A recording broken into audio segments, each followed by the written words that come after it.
दोस्तों बीएसएफ की तरफ से आईटीआई कैंडिडेट्स के लिए एक बहुत ही अच्छी न्यूज़ आई है क्योंकि बीएसएफ ने रिलीज़ कर दिया है आईटीआई ट्रेड्समैन की वैकेंसी। तो दोस्तों कौन-कौन सी आईटीआई की ट्रेड इस जॉब वैकेंसी में अप्लाई कर सकते हैं, इसके अलावा लास्ट डेट क्या रहेगी और सिलेबस क्या रहेगा और एग्ज़ाम पैटर्न क्या रहेगा, इसके बारे में हम आज डिटेल में बात करेंगे। मैं आपका दोस्त और जॉब गुरु आप सभी के सामने एक-एक चीज़ डिटेल में बताऊँगा। तो दोस्तों वीडियो को बिल्कुल भी स्किप ना करें, एंड तक ज़रूर देखें। तो चलिए आज का जॉब नोटिफ़िकेशन शुरू करते हैं। तो दोस्तों देखिए आपको सभी को स्क्रीन पे शो हो रहा है हमारा आज का जॉब नोटिफिकेशन जो कि रिलीज कर दिया किया है बीएसएफ की तरफ से। अब देखिए इंपॉर्टेंट डेट्स और इन्फॉर्मेशन क्या-क्या है। टोटल नंबर ऑफ वैकेंसीज की बात करें तो दोस्तों देखिए यहाँ पे टोटल नंबर ऑफ वैकेंसीज है 3588 यानी कि 3000 से भी ज़्यादा की वैकेंसी ये खास करके आईटीआई कैंडिडेट्स के लिए रिलीज की गई है। और इसमें मेल्स के लिए जो रहेगी वैकेंसी वो रहेगी 3406 फॉर मेल और 182 वैकेंसी फॉर फीमेल कैंडिडेट्स के लिए भी यहाँ पे बीएसएफ में आपको देखने को मिलेगी। अब बात करते हैं पोस्ट की, तो पोस्ट क्या रहेगी? पोस्ट रहेगी कांस्टेबल ट्रेड्समैन की ये पोस्ट रहेगी, जिसमें आपको लेवल 3 का पे स्केल मिलेगा 21,700 से 69,100 तक। 7th पे कमीशन इसमें लागू रहेगा और इसके अलावा आपको क्या-क्या चीज़ें मिलेंगी from in addition ration allowance आपको मिलेगा, मेडिकल असिस्टेंट मिलेगा, फ्री एकोमोडेशन, फ्री लीव, इसी के साथ में पास एटसेट्रा ये सभी चीज़ें आपको इस जॉब वैकेंसी में मिलेंगी, यानी कि जॉब में मिलेंगी। चलिए पढ़ लेते हैं important instruction to the candidate. जो भी हमारे इम्पोर्टेंट इंस्ट्रक्शन रहेंगे, इसमें क्या-क्या रहेंगे उसके बारे में हम आपको डिटेल में बताएँगे। बीएसएफ विल कंडक्ट रिक्रूटमेंट, ठीक है, ये रिक्रूटमेंट जारी की गई है। Before applying online candidates are advised to go through requirement educational certificate. Educational certificate में आपको बताऊँगा क्या-क्या आपको सर्टिफिकेट्स वगैरह इसमें लगेंगे, वो नोटिफिकेशन में आगे ऑलरेडी मेंशन है। The recruitment will compromise physical standard test. सबसे पहले देखिए आपका फिजिकल स्टैंडर्ड टेस्ट होगा, फिजिकल एफिशिएंसी टेस्ट होगा, रिटन एग्जामिनेशन होगा, उसके बाद में डॉक्यूमेंटेशन होंगे यानी कि आपका डॉक्यूमेंट वेरिफिकेशन होंगे, ट्रेड टेस्ट जरूर होगा। देखिए आप जिस भी ट्रेड से अप्लाई करेंगे, कौन कौन सी ट्रेड इसमें अप्लाई कर सकती है इसके बारे में भी मैं बताऊंगा। तो ट्रेड टेस्ट होगा और फिर मेडिकल एग्जामिनेशन के बाद आपकी भर्ती हो जाएगी। Candidate will apply for only one post trade, यानी कि एक कैंडिडेट सिर्फ एक पोस्ट के लिए ही अप्लाई कर सकेगा। ऐसा नहीं है कि अगर आपने दो आईटीआई ट्रेड से आईटीआई पास आउट किया है तो आप दो पोस्ट में अप्लाई कर सकते हैं, नहीं। आप सिर्फ एक ट्रेड से ही एक जॉब वैकेंसी में अप्लाई कर पाएंगे। देखिए जॉब वैकेंसी तो एक ही है कांस्टेबल की, लेकिन आप सिर्फ एक ट्रेड से अप्लाई कर पाएंगे। Qualification qualifying the selection stages recruitment process does not confer right to candidate. अब देखिए ऐसा नहीं है कि अगर आपने सारे ही स्टैंडर्ड फॉलो कर लिए हैं या फिर मैं कहूँ कि सारे ही एग्जाम पास कर लिए हैं तो आपको जरूरी जॉब मिल जाएगी। Final selection candidate will be made pure on merit. देखिए मेरिट बेसिस पे ही आपका फाइनल सिलेक्शन किया जाएगा। और state wise and trade wise vacancies are enclose with advertisement notice, ठीक है, यहाँ पे आपको स्टेट वाइज और ट्रेड वाइज भी वैकेंसी देखने को मिलेगी। और इसमें क्या क्या इंपॉर्टेंट इन्फॉर्मेशन है वो भी मैं आपको शो कर देता हूँ। Candidates belonging to physically handicap category are not eligible. तो देखिए यहाँ पे जो हमारे दिव्यांग कैंडिडेट्स हैं वो इस जॉब वैकेंसी में अप्लाई नहीं कर सकते हैं। Person serving in government semi government department should apply after obtaining NOC. देखिए जो भी गवर्नमेंट में या सेमी गवर्नमेंट डिपार्टमेंट में जॉब कर रहे हैं तो उन्हें पहले एनओसी सर्टिफिकेट लेना होगा अपने कंपनी की तरफ से या अपने डिपार्टमेंट की तरफ से, तभी आप इस जॉब वैकेंसी में अप्लाई करिए। और क्या क्या इंपॉर्टेंट इन्फॉर्मेशन है दोस्तों, मैं वो आपको वन बाय वन सभी बताऊंगा। Intimation regarding issue of admit card. तो देखिए एडमिट कार्ड की जो आपकी इंटीमेशन होगी वो सभी आपको ईमेल एड्रेस पे शेयर की जाएगी। तो ईमेल एड्रेस अपना आप प्रॉपरली फिल करें और उसमें कोई भी गलती ना करें। In case of candidates are appointed BSF and subsequently seek resignation or discharge before completion of 10 years service, they shall be required to remit the amount equal to 3 months pay and allowances or the cost of training imparted to them, whichever is higher or as per rule। अब देखिए अगर आप 10 साल से पहले ये नौकरी छोड़ देते हैं तो आपकी जितनी भी ट्रेनिंग में पैसा खर्च किया होगा वो सभी आपको रिटर्न करना होगा। इस बात का खास ध्यान रखिए। जो जो इंपॉर्टेंट पॉइंट्स हैं वो सभी मैं आपके साथ डिस्कस करूंगा। और क्या-क्या इसमें इम्पोर्टेंट चीज़ें हैं। The candidates belonging to the states will only be considered for recruitment against the vacancies of their domicile states on production of valid domicile certificate। अब देखिए स्टेट वाइज वैकेंसी अगर इसमें शो हो रही है तो आपको डोमिसाइल सर्टिफिकेट शो करना होगा और डोमिसाइल सर्टिफिकेट शो करने के बाद ही आपको इस वैकेंसी में अलॉटमेंट दी जाएगी। Window for online application form correction 24 अगस्त 2025 से 26 अगस्त 2025 तक रहेगी। आप देखिए जो फॉर्म करेक्शन की डेट है वो है 24 अगस्त 2025 से 26 अगस्त 2025 तक की। फॉलोइंग डॉक्यूमेंट कौन-कौन से रहेंगे, तो इसमें देखिए 10th पास सर्टिफिकेट रहेगा इसमें आपका, और इसी के साथ में कोर्स सर्टिफिकेट रहेगा, जो भी आपका आईटीआई का सर्टिफिकेट रहेगा वो भी आपको लगाना होगा, डोमिसाइल सर्टिफिकेट लगाना होगा, कास्ट सर्टिफिकेट अगर आप रिजर्व कैटेगरी से बिलोंग करते हैं तो आपको कास्ट सर्टिफिकेट भी लगाना होगा, और रिलैक्सेशन सर्टिफिकेट अगर आप किसी तरह की रिलैक्सेशन ले रहे हैं तो वो सर्टिफिकेट भी आपको इंक्लूड करना होगा इसमें। चलिए दोस्तों बढ़ते हैं आगे इम्पोर्टेंट नोट पॉइंट्स की तरफ। तो दोस्तों देखिए यहाँ पे uniform correction charge of 100, uniform correction charge for 100 for making a correction and resubmitting modified. अब देखिए अगर आपने फॉर्म अप्लाई कर दिया और उसमें आप कोई भी करेक्शन करना चाहते हैं तो 100 रुपए की फीस आपसे ली जाएगी। इस बात का खास ध्यान रखें, तो बिल्कुल फॉर्म को करेक्टली फिल करें। Before submission of corrected online application form, candidate must check they have filled correct details in each field online application form after the expiry. तो दोस्तों देखिए मेन इन्फॉर्मेशन इस पॉइंट में ये बताई गई है कि आपने जो भी इन्फॉर्मेशन फिल करी है फाइनल सबमिशन से पहले उस सभी इन्फॉर्मेशन को करेक्टली चेक करें और उसके बाद ही फॉर्म सबमिट करें। Examination fees and mode of payment देखिए क्या रहेगा, एग्जामिनेशन फीस क्या रहेगी और मोड ऑफ पेमेंट क्या रहेगा। तो दोस्तों अनरिजर्व ईडब्ल्यूएस और ओबीसी कैटेगरी के लिए आपको 100 रुपए की फीस पे करनी होगी, only as examination fees plus 50 rupees आपको और देने होंगे, only service charge levied for common service centre through following payment mode. अब देखिए आपको कॉमन सर्विस सेंटर से आप कौन कौन से पेमेंट मोड से आप अप्लाई मतलब की फीस सबमिट कर सकते हैं, नेट बैंकिंग से, क्रेडिट कार्ड से, या फिर नियरेस्ट ऑथराइज सर्विस सेंटर से भी आप इस फॉर्म में अप्लाई कर सकते हैं। Women's candidate and candidates belonging to schedule caste, schedule tribe, BSF, serving, personnel and ex serviceman are exempted from payments. अब देखिए जो ये हमारी वुमेन्स कैंडिडेट्स हैं, शेड्यूल कास्ट से हैं, शेड्यूल ट्राइब से हैं, बीएसएफ सर्विंग पर्सनल की अगर वाइफ्स हैं या फिर एक्स सर्विसमैन हैं तो उन्हें जो हमारी एग्जामिनेशन फीस है वो नहीं देनी पड़ेगी। Payment of examination fees will be accepted only through online mode. सिर्फ ऑनलाइन मोड में ही आपको एप्लीकेशन फीस देनी है, किसी आपको यानी कि आपको देखिए पोस्ट के जरिए या फिर मैं कहूँ कि पार्सल के जरिए आपको फीस नहीं देनी है, ऑनलाइन पेमेंट ही आपकी होगी। Fees once paid not be refunded. देखिए दोस्तों जो फीस एक बार पे हो गई वो रिफंड नहीं होगी। In case of non recipient of examination fees from the candidate non exempted categories there form will not be accepted. अब इस बात का खास ध्यान रखिए, देखिए इस पॉइंट में क्या कहा गया है, बहुत ही इंपॉर्टेंट पॉइंट है। In case of non receipt of examination fees from the candidates of non exempted categories. अब दोस्तों देखिए जिन्हें तो एग्जाम यानी कि आप जिन्हें छूट दी गई है उनके लिए तो ठीक है फीस, लेकिन जिन्हें छूट नहीं दी गई है अगर वो फीस सबमिट नहीं करते हैं तो उनका फॉर्म रिजेक्ट हो जाएगा। इस बात का खास ध्यान रखिए, फॉर्म एक्सेप्ट नहीं होगा, फॉर्म उन्हीं का एक्सेप्ट होगा जिनकी फीस मिल जाएगी, ठीक, यानी कि सबमिट हो जाएगी। Recruitment agency centres of examination. अब देखिए एग्जामिनेशन सेंटर्स क्या रहेंगे, तो हर स्टेट के एग्जामिनेशन सेंटर आपको स्क्रीन पे शो हो रहे हैं। मैं स्लोली आपको स्क्रॉल करके दिखाऊंगा, आप वीडियो को पॉज करके देख सकते हैं कि आपकी स्टेट में एग्जामिनेशन सेंटर कौन सा नियर बाय रहेगा। अब देखिए एलिजिबिलिटी क्राइटेरिया जो एज का है वो क्या रहेगा, बिटवीन 18 टू 25 ईयर्स। अब देखिए बिटवीन 18 टू 25, 25 प्लस अगर आपका 25 आपने कंप्लीट कर लिया है तो आप एलिजिबल नहीं रहेंगे। ये 18 से 25 साल के बीच का ही होना चाहिए, इससे कम या इससे ज्यादा नहीं होना चाहिए, इस बात का खास ध्यान रखिए। Relaxation respect to candidate. अब देखिए रिजर्व कैंडिडेट्स के लिए तो जो एज रिलैक्सेशन मिलती है वो मिलेगी ही।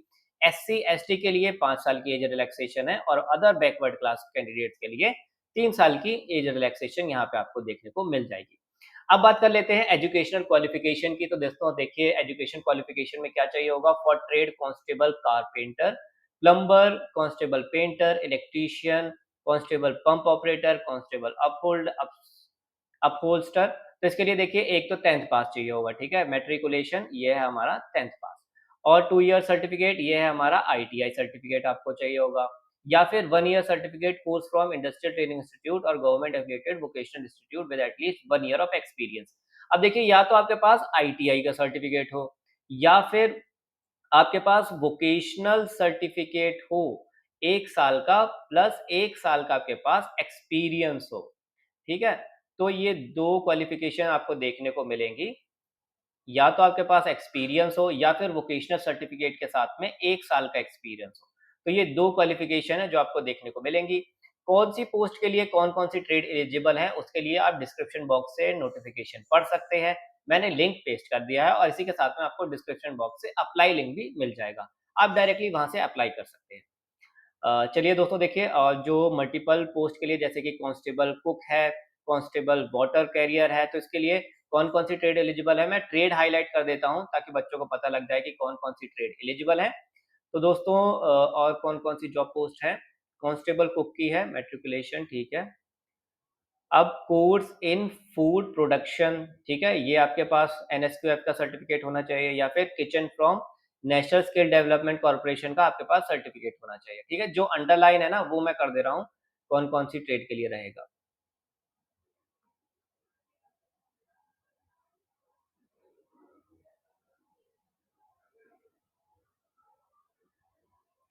कांस्टेबल कॉबलर का रहेगा, कांस्टेबल टेलर रहेगा, कांस्टेबल वॉशरमैन रहेगा, कांस्टेबल बार्बर है, स्वीपर है और इसी के साथ में खोजी साइज है।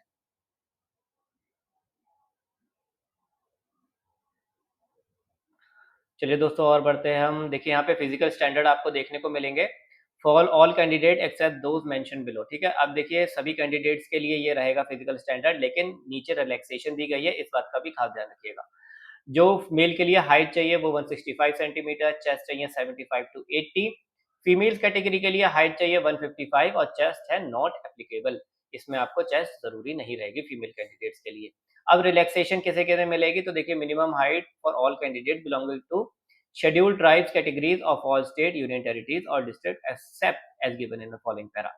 अब देखिए शेड्यूल्ड ट्राइब्स और शेड्यूल्ड कास्ट के लिए जो एज रिलैक्से कहूँ की हाइट रिलैक्सेशन है वो आपको स्क्रीन पे शो हो रही होगी। 167 सेंटीमीटर है, 75 टू 80 है, ये सेम ही रहेगी चेस्ट, लेकिन हाइट में एज रिलैक्सेशन दी गई है 160 की। शेड्यूल्ड ट्राइब्स के लिए भी एज रिलैक्सेशन है, कौन सी है, LWE effective district scheduled tribes north eastern के। इसी के साथ में minimum height for all candidate following in categories Garhwalis, Kumaonis, Dogras, Marathas, इन कैंडिडेट्स के लिए देखिए जो Himachal Pradesh union territory Jammu and Kashmir से है, इन्हें भी जो हाइट की रिलैक्सेशन है वो यहाँ पे देखने को मिलेगी। चेस्ट की रिलैक्सेशन, सॉरी, चेस्ट के लिए कोई भी रिलैक्सेशन नहीं मिलेगी मेल कैंडिडेट्स में। हाइट के लिए जो रिलैक्सेशन है वो दी गई है। और जो रिलैक्सेशन है वो सभी आपको स्क्रीन पे शो हो रही होगी, आप वन बाय वन उसे रीड आउट कर लीजिएगा। जो भी इंपॉर्टेंट पॉइंट्स हैं वो मैं आपको वन बाय वन समझा रहा हूँ।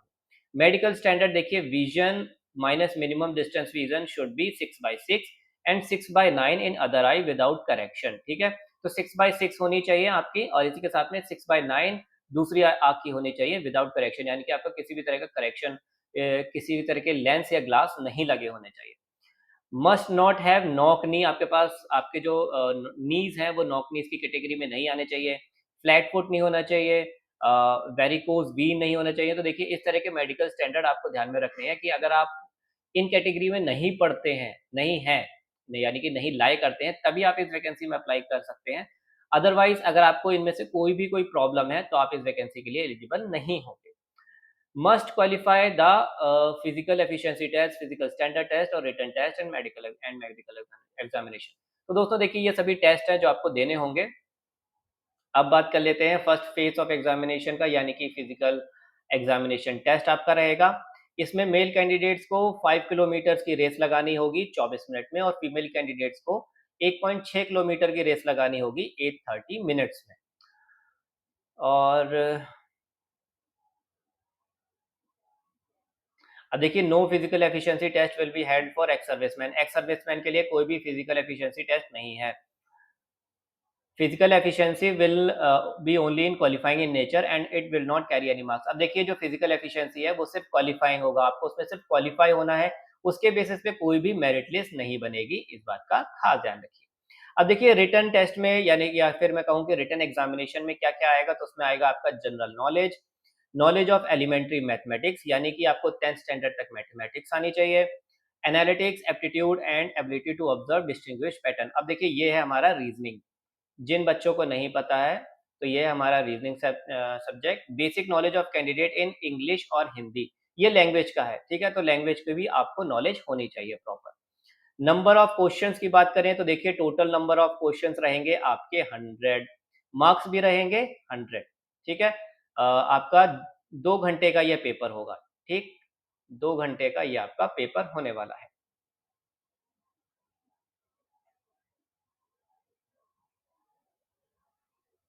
थर्ड फेज ऑफ एग्जामिनेशन आपका क्या रहेगा, डॉक्यूमेंटेशन। जो भी आपने डॉक्यूमेंट्स लगाए हैं या फिर मैं कहूँ कि फॉर्म में अप्लाई करते टाइम सबमिट किए हैं, अटैच किए हैं, वो सभी आपको डॉक्यूमेंट वेरीफाई कराने होंगे। और इसके बाद आपका रहेगा ट्रेड टेस्ट। तो ट्रेड टेस्ट के लिए देखिए अब यहाँ पे आपको डायरेक्टली ट्रेड शो हो रही होंगी। ये है हमारी ट्रेड्स। अब तक आप कह रहे होंगे सर एग्जैक्टली आईटीआई ट्रेड्स तो बताया नहीं है, तो एग्जैक्टली आईटीआई ट्रेड्स यहाँ पे आपको देखने को मिलेंगी। Carpenter, plumber, painter, electrician, pump operator, holster, cobbler, tailor, इसके साथ में आपको वॉशरमैन की है, बार्बर की है, स्वीपर की है, खोजी साइड की है, इसके साथ में कुक है, वाटर कैरियर है और वेटर की आपको यहाँ पे ट्रेड्स देखने को मिलेंगी। और इसमें जो ये नीचे आपको दिख रही होंगी ट्रेड, चलिए ऊपर से मैं आपको बताता हूँ। तो यहाँ से यहाँ तक के लिए जो ट्रेड्स हैं उनके लिए नो ट्रेड टेस्ट रिक्वायर्ड, ठीक है। तो इन्हें ट्रेड टेस्ट नहीं देना होगा। 2 ईयर का आईटीआई सर्टिफिकेट आपको देना होगा या फिर 1 ईयर सर्टिफिकेट आपको वोकेशनल का देना होगा और साथ में आपको 1 साल का एक्सपीरियंस, ये तो मैंने आपको ऑलरेडी बता दिया है। अब देखिए ट्रेड टेस्ट रहेगा किनका, तो रहेगा कॉबलर का, टेलर का, वॉशरमैन का, बार्बर का आपको ट्रेड टेस्ट देना होगा, स्वीपर का और खोजी का, इन सभी का आपको ट्रेड टेस्ट देना होगा। और यहाँ पे भी कुक, वाटर कैरियर और वेटर का कोई भी आपको ट्रेड टेस्ट नहीं देना होगा। मेडिकल एग्जामिनेशन होगा। मेडिकल स्टैंडर्ड मैंने आपको ऑलरेडी बता दिए हैं कि क्या मेडिकल स्टैंडर्ड्स रहेंगे, ऊपर मैंने आपको बताए थे, फीमेल और मेल कैटेगरी दोनों के लिए। अब यहाँ पे कंडीशन फॉर ईडब्ल्यूएस सर्टिफिकेट, जो भी बच्चे ईडब्ल्यूएस का सर्टिफिकेट लगाएंगे तो उसके लिए क्या कंडीशन है वो यहाँ पे मेंशन है।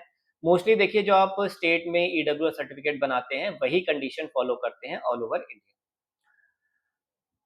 फाइनल मेरिट लिस्ट कैसे बनेगी, post wise and category wise final merit list will be drawn separately in respect of each state union territory on the basis of marks secured by candidate. अब देखिए merit list सबकी अलग अलग बनेगी, each state या फिर मैं कहूँ कि यूनियन टेरिटरी की। और ये मेरिट लिस्ट जो बनेगी वो लगेगी कैटेगरी वाइज, इस बात का खास ध्यान रखिएगा, क्योंकि कैटेगरी वाइज वैकेंसी है तो रिजल्ट भी कैटेगरी वाइज ही लगेगा। No waiting list will be kept maintain, देखिए किसी भी तरह की वेटिंग लिस्ट नहीं रखी जाएगी। और ठीक है, ये सारी मेन इंफॉर्मेशन थी। एक्सपीरियंस सर्टिफिकेट के बारे में यहाँ पे बताया, the post of constable tradesman is purely skill based, hence candidates are required to submit necessary certificate as a proof of their expertise proficiency in applied trades। अब देखिए जो एक्सपर्टाइज सर्टिफिकेट अगर आप लगा रहे हैं या फिर मैं कहूँ कि वोकेशनल कोर्स के साथ में 1 साल का एक्सपीरियंस लगा रहे हैं, तो आपका प्रॉपर रजिस्टर्ड एक्सपीरियंस लेटर होनी चाहिए, इस बात का खास ध्यान रखिएगा। और इसमें देखिए यही मेन इंफॉर्मेशन थी, ठीक है। तो दोस्तों ये था हमारा बीएसएफ का नोटिफिकेशन, बीएसएफ ट्रेड्समैन का। बीएसएफ ट्रेड्समैन, ठीक है। ये है हमारी आईटीआई की जॉब, आईटीआई जॉब वैकेंसी। तो दोस्तों ये थी हमारी आज की डिटेल नोटिफिकेशन वीडियो जो खास करके है बीएसएफ ट्रेड्समैन के लिए। और अगर आपको ये वीडियो पसंद आई हो तो वीडियो को लाइक और चैनल को सब्सक्राइब जरूर करें। अगर आपकी कोई भी क्वेरी है, आपको कुछ चीज समझ में नहीं आई है, तो आप कमेंट बॉक्स में हमसे पूछ सकते हैं। मैं आशुतोष सिंह, आपका दोस्त और जॉब गुरु, पूरी कोशिश करूंगा आपके सभी सवालों के जवाब देने के लिए। वीडियो को शेयर और चैनल को सब्सक्राइब करना ना भूलें। मिलते हैं अगली वीडियो में एक नई इंफॉर्मेशन, एक नए जॉब नोटिफिकेशन के साथ में। तब तक के लिए देखते रहिए श्रम शाला। श्रम जॉब ऐप पर आप जैसे लाखों युवा जॉब पा रहे हैं। आज ही श्रम जॉब ऐप पर जाएं और अप्लाई करें अपनी पसंदीदा जॉब के लिए बिल्कुल फ्री में।